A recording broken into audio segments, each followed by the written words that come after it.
Hi, this is Brooke, Conversations with Brooke, and thank you for coming. And so, the question today, this is a question I get asked all the time. How do you know if you were in a cult or if a family member's in a cult? Or I've had people ask me if specific religions were cults. I am not here to label that. That is not my goal. What I'm going to tell you is I'm going to tell you how I knew what I grew up in was a cult. And these are the same things that you can decide to, um, these are the same things that you can decide to apply to your life to see if it fits for you and to see if that's been your experience. And part of the reason I say that is, first of all, I would never label any specific religion as being a cult because that's not where I come from, and I didn't have that experience.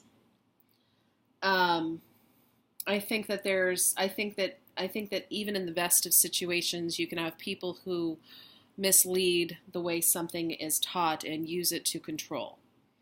I think that's a pretty defining factor. If somebody's using something specifically to control you, um, that could be it. So let me tell you how I knew what I grew up in was a cult. Um, First of all, there were a lot of rules that changed depending on who was giving them. So some some rules were very specific, but they changed over time based on who was giving the rules. And they were not based. I think that one thing that I have even spoken with friends who are very, very religious, one of the conversations I've had with a lot of friends, are we talking about the spirit of something, or are we talking about the letter of some rule or some law that goes along? I have a very hard time when anybody tells me, you're because you this, you're going to hell. Now, I wasn't raised in a hell-based teaching, but there's a lot of people who are. And I think that the idea that any person would tell any other person that they're going to hell because of anything is a very unfucking godly way to live. So I would really question yourself if that's something that's happening in your life, either that you're doling out or receiving from somebody. Some defining factors of what, and I've kind of gone sideways, so I apologize, but some defining factors of the things that I grew up in is there was control based. So we were specifically taught to go against our own.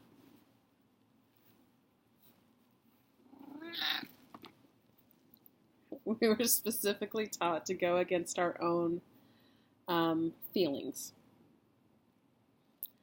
When somebody is teaching you not to trust yourself, that's a big, huge red flag. If somebody's saying not to trust your own inner guidance system because of this specific rule, that is a huge red flag. The biggest thing that I teach people is how to trust your own inner guidance system. That is one of the biggest problems in society today. Because if you can learn to get really strong in who you are and trust your own inner guidance system, you're gonna move mountains. I feel very distracted by this. There was a lot of control over things that people chose in their life. So food was something that got controlled. Clothing can be controlled. Food, relationships. There was a lot of threatening. Spiritual threatening. I'm really very against spiritual threatening. If somebody is telling you that if you don't A, B, or C, that there is some spiritual threat that's going to come from it, I have a very large problem with that in my life. There is nobody out there who can tell you that because you do or do not do something in your life that you are going to face the wrath of God. God, like this whole idea that God is out there to punish people for not for fucking up in their life is the most ridiculous thing that I've ever heard. And when you get really clear in who you are as a person and get in your heart, you realize that that is shit that men make up, and that is not, mostly men too. It's not very much a woman thing. Sorry guys, but that is shit that's been made up by other people, and it is not true. So if you have somebody who's telling you that if you live a certain way that you're going to be damned, or that you're going to go to hell, or that you're going to have to reincarnate, you know, I was raised to believe that, you know, if you fucked up, you had to come back and you would reincarnate over and over and over again. That's kind of like going to hell. Real similar. I don't know what the afterlife looks like. It doesn't really matter in a lot of ways to me. I have a lot of spiritual faiths. I'm not here to push those on other people. What I'm here to say is if somebody's using that against you, you're probably in not the best of environments. Nobody should be using some idea of spirituality to control you. Nobody should be using shame to control you. I was controlled most of my life through shame. I was told that if I didn't do things a certain way, or if I did do certain things a certain way, that I was going to... It's fear-based. There's all these teachings out there that are just based in fear. Like if you do something or don't do something based in fear, that you'll become a better person. That is not, in my opinion, a higher way or a divine way of living. And I don't see that God is that type of person or entity or whatever we want to call it. I would say that if you have questions about whether or not you're in that environment, or somebody you love is in that environment, or a specific something resonates with that environment, I would ask yourself if you feel like that's something that God, if whatever your relationship with God, divinity, universe, if the essence of that entity was sitting in front of you right now, if the depth of that entity was in front of you right now, the wholeness of whatever that universal moment is for you, what would it say? Would it tell you you should feel bad about yourself? Would it tell you you should feel like shit for the mistakes that you've made in your life? Would it tell you that because you fucked up you're going to hell? Would it tell you that it's limiting the amount of people who are going to be allowed into, you know, the gates of heaven, or whatever your version of that stuff is? Like, we can go across religions. I know a lot about a lot of religions. I'm not an expert. I'm just well educated. We can go through all of them. And if the answer is that no, then you probably want to think about whether or not that really resonates with who you are as a person, or the people who are teaching you that. See, when it comes to those environments and cult-like environments, what they're doing is they are taking stuff that does resonate with people, and then they put their own spin on it, or they put their claws into it. I like that version. It works for me. So think of somebody putting their claws into something and twisting it. So when I was, one of the experiences that I had when I was growing up was I was told from a young age, about the age of 12, that I was also going to be a medium, and I grew up around mediums. And that the leader of the community was a medium. And there was a couple other mediums there as well. So I was told that I was going to be a medium, and I was told that I needed to meditate, and we had a specific room where this medium would trance And I was told that I needed to go there and I needed to meditate so that I could be into my gifts, and my gifts would come out, and I would eventually become a medium as well. And I was told that I needed to get really drunk to do it. And I was told on a regular basis that by the medium and the spirit she trance, that I just needed to that I just needed to drink and go meditate. And so there I am, a couple vodkas deep, going to meditate on a regular basis. And like, I look back on it now, and it's laughable, dysfunctional, but laughable. And there's this place, you guys, where had I known at the time, or had I not been so stuck in the survival of living in the environment that I was in, I would have been like, this is dysfunctional.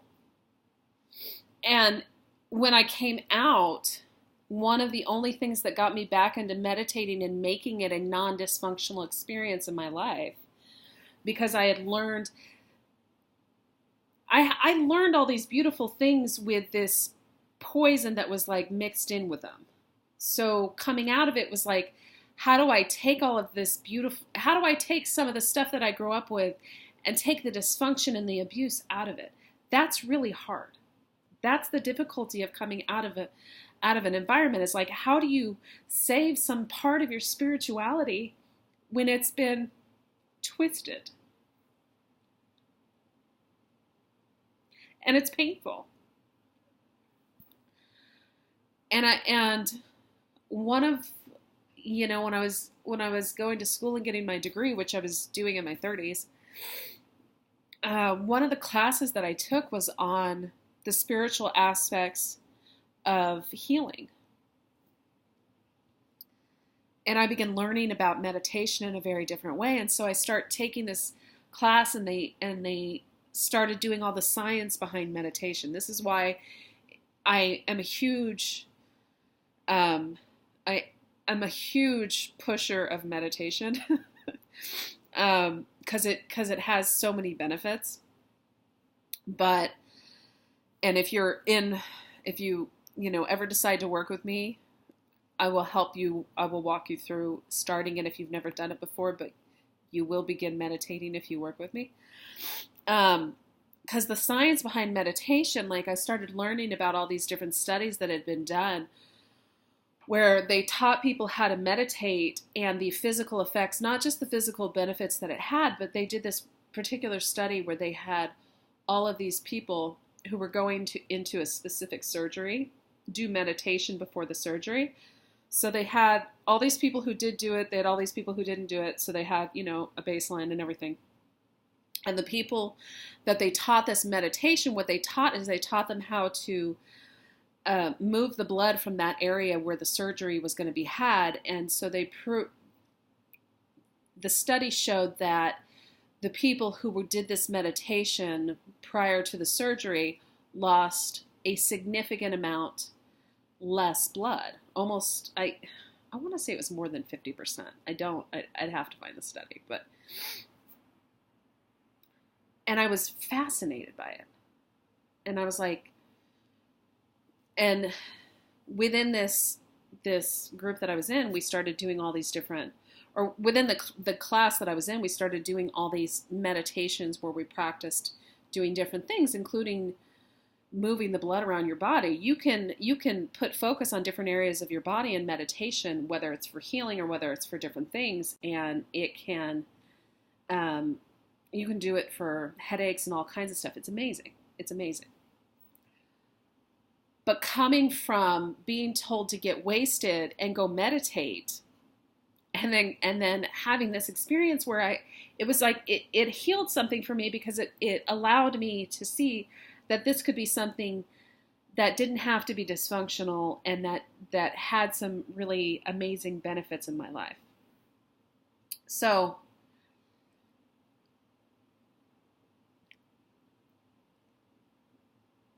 regardless of what you've come from, And regardless of the dysfunction, it may have just been overbearing religious background.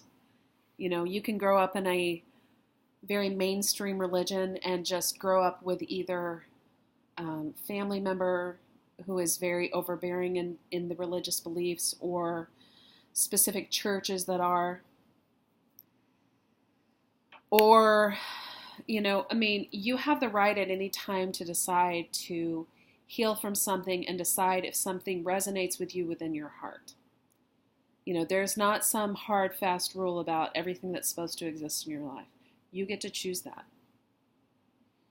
And it's okay to redefine what those mean to you. It's okay to find a new way to do something like meditation and create it a being in your life or an experience in your life that is healing versus dysfunctional. And it's okay to take a look and see if something was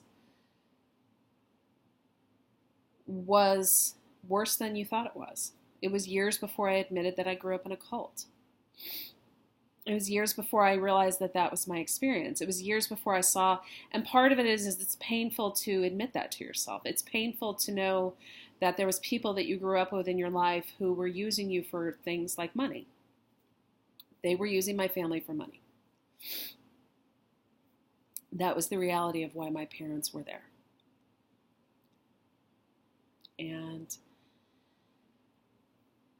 there's a lot of reasons why a lot of people use people. They do it intentionally, they do it unintentionally.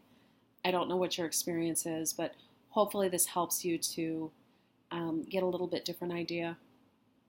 Make sure you check out our website or our Facebook page. Website's 100yearsofbliss.com. And there's also a quiz at 100yearsofblissquiz.com. So if you're interested in getting more information or possibly doing an evaluation, you can go there. And I look forward to connecting with you soon. Bye-bye.